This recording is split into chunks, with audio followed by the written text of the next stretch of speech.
This is discussion 10A, although it's going to be the only part. I want to talk about two things in this discussion. The first is I wanted to talk about a little event called the Justinian Plague. During the reign of Justinian of the Byzantine Empire, there was the first major pandemic, and the reason for this is that the Silk Roads had been established for hundreds of years already, but they had now gotten to the point where major diseases could travel along the Silk Roads. The Justinian plague was essentially the outbreak of a plague. The plague is caused by a bacterium called Yersinia pestis, and it originated in Western China, probably. Certainly in Central Asia somewhere, and it travels along the Silk Roads, and so it breaks out. It decimates the Persian Empire, and then it winds up in the Byzantine Empire, and then it spreads to Western Europe, and so it just sort of spreads along the Silk Roads. And the Justinian plague erupts in the Mediterranean and the Middle East in 541. It would basically have one big wave until 549, and in fact Justinian himself would get the plague. He would not die of it. And the plague comes in a couple of different forms. It's the same bacterium, but if you breathe it in, you get what's called pneumonic plague, which causes coughing and et cetera. It becomes a respiratory illness. But the most common way of transmitting it is that fleas eat human and other mammals' blood, and so fleas on rats or cats or dogs or whatever, if they can transmit the plague, and if they bite you, if the plague is in the gut of the flea actually winds up throwing up inside its host, so when it's biting to suck human blood, it throws up a little bit of plague into the blood. And so if it gets into your bloodstream, it can cause bubonic plague, which is that you get these your lymph nodes get infected by the plague, and they swell up to the size of grapefruits, and you have lymph nodes all over in your armpits and all down in your groin area and your neck area, and your lymph nodes can swell up to the size of grapefruits, and these are called buboes, which is where you get bubonic plague. And these buboes turn all black, and if they burst open, you get this black pus coming out of them, and they smell rancid. And you have high fevers and coughs and all sorts of things like that. The Justinian plague was probably transmitted by rats and fleas on rats. And it would get carried along trade routes because of, especially on shipping trade routes, because you'd ship grain, and rats would just get on the ships because they want to eat the grain, etc. The Justinian plague it came. This is the first wave, and there would be multiple waves after that. Every 20, 30 years, there would be another outbreak of the plague because nobody had any way to stop it. And every time there was a big enough generation of people who hadn't been alive the previous plague, you'd have a fresh, target for a new wave of plague. And so the Justinian plague, that version of the plague, kept coming back for a couple hundred years before it finally petered out. And over that time, it probably killed 100 million people. That's the high end. The low estimates of some historians is 25 million. But it was certainly killing in the millions. Okay? And in Constantinople, contemporary accounts said 10,000 people were dying a day. That was probably too high. They weren't really great at counting in the Middle Ages. But some historians think it might have been as high as 5,000 a day in Constantinople. So one of the interesting things about a plague is not just, that so many people died, but rather it has enormous effects on society. A pandemic that causes significant death can have huge effects on a society. Some of the things. First of all, there's just the immediate effects. You have thousands of people dying in a city every day. You can't bury them fast enough, and so the bodies start to just pile up, and they start to rot, and you start to have stench everywhere, and everything's going putrid, and it makes these cities hellacious.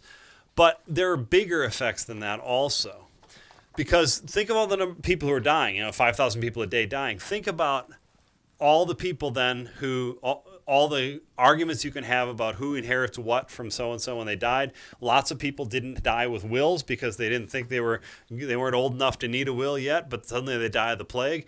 And so you have all these people, you have all these fights that break out, legal battles, legal fights, etc., over who inherits what and who controls what. And so you certainly can see a whole lot of transfer of property, and this calls into question the sort of standard social classes, because a lot of times whole families get wiped out, and then what happens to all of their property and all of their businesses and all of their land, etc. It can often change hands pretty dramatically.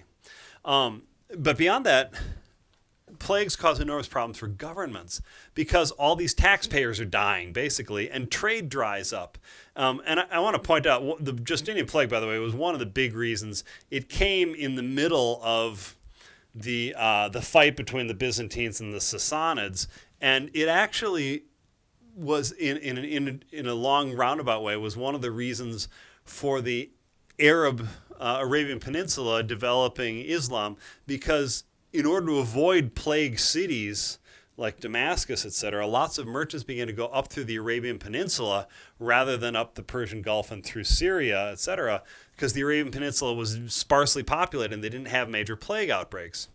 And so merchants began to use the Arabian Peninsula more, and this began to revitalize the economy of the Arabian Peninsula, and this sets the stage for this sort of explosion of Islam later, but I'll talk about that on Wednesday. In the short term, then, the Justinian plague helps to cripple the Byzantine economy, also the Sassanid economy, and because it deprives the government of tax receipts at the very time when they need to be hiring more soldiers, etc. It also deprives the government of soldiers because it can decimate armies. And in fact, the Byzantines had enormous trouble. They were still trying to hold on to Italy, and their army in Italy was just decimated by the plague, and they lost serious amounts of territory as a result of that, right? So it weakened them. Fourth, you can actually see shifts in a culture, that plagues can be so devastating to a culture that the people who survive fundamentally shift their ideas about religion. They often won't change religions entirely, but they'll dramatically shift the emphasis of a religion and the focus of the religion. They'll come up with new rituals in the culture. It can have profound effects on a culture, right? We'll talk about it later, but in the Black Death in the 1300s in Europe, we see profound shifts in the way people practiced Christianity, profound shifts in the way people buried their dead, philosophies of life changed, literature reflected it and changed. It had huge effects on the culture. And the fifth thing is that pandemics can cause a shortage of workers. And this can cause economic conflict, because basically lords who own a lot of land need people to work on that land, otherwise the land is useless.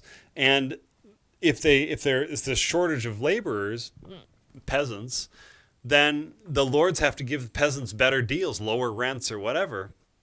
And this can dramatically upset the economy. And then if peasants or workers start asking for higher wages, often what happens is that the government responds by trying to control wages and put legal caps on wages and keep rents up artificially. And this leads to enormous resentment, which can lead to peasant revolts and things like that.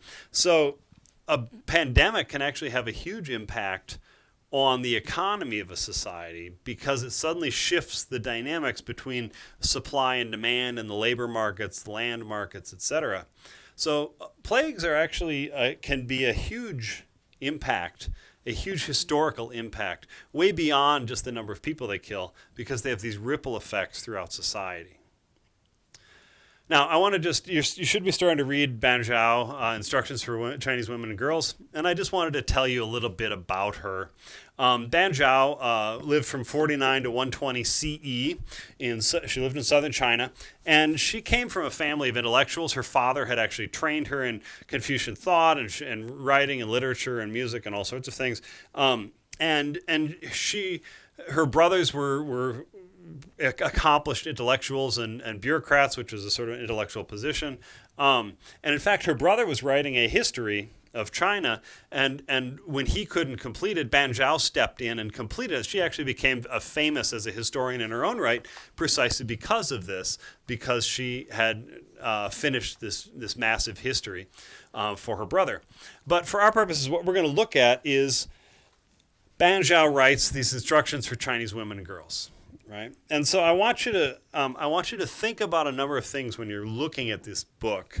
It's very short and it's pretty straightforward, but I want you to be asking yourself a number of questions. I mean, this is a historical document. What can we learn from this? What does this tell us about Han Dynasty China, right?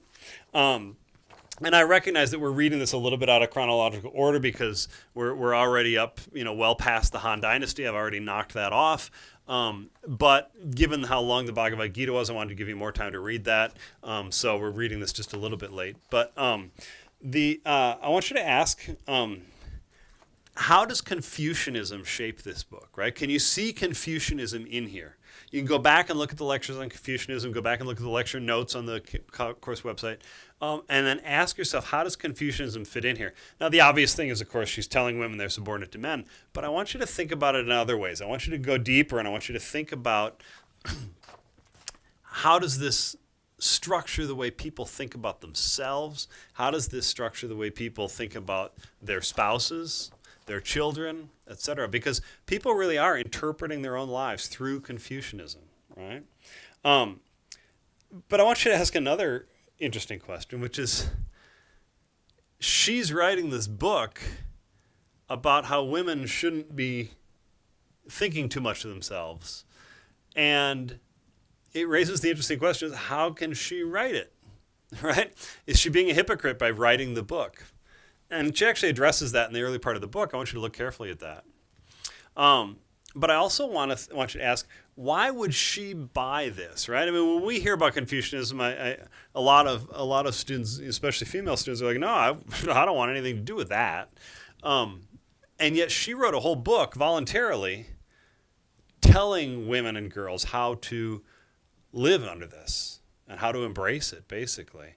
And so I want you to ask, why would she support it, right? What does she get out of it, right? What's she doing here? Then I want you to think comparatively. Think about the Epic of Gilgamesh and the portrayal of women there. Ishtar, the harlot, Shamhat the harlot, Gilgamesh's mother. Think about those. Then I want you to think about the Bhagavad Gita and think about the caste system. And I want you to start thinking about, does this have any relationship to the Hinduism? Can you see parallels to the Bhagavad Gita, right? Does the class structure seem to do the same thing that Hinduism does in India, right? How does Confucianism work as a stabilizing philosophy compared to Hinduism, right? So think about that as you're going along. So those are the things I want you to think about when you're looking at Ban Zhao. I mean, on the one hand, you're just like, oh yeah, he's telling women to be subordinate, or she's telling women to be obedient, etc. But I want you to ask think of this as a historical document, right? She's telling us about her culture. And so we have to kind of be, but she doesn't know she's telling us about her culture. She thinks she's talking to Chinese women and girls in the the 1st or 2nd century CE. So we have to sort of be detectives and figure out the things that she assumes the reader knows, but we don't know, right? We got to figure it out. That's what history is all about, is trying to figure out how people thought about things in the past, and what can we learn from the limited documents that we have about how people constructed their worldview and really thought about their world. All right. So think about those things as you're reading Chinese instructions for Chinese women and girls, and we'll have your third reading response will be on that document.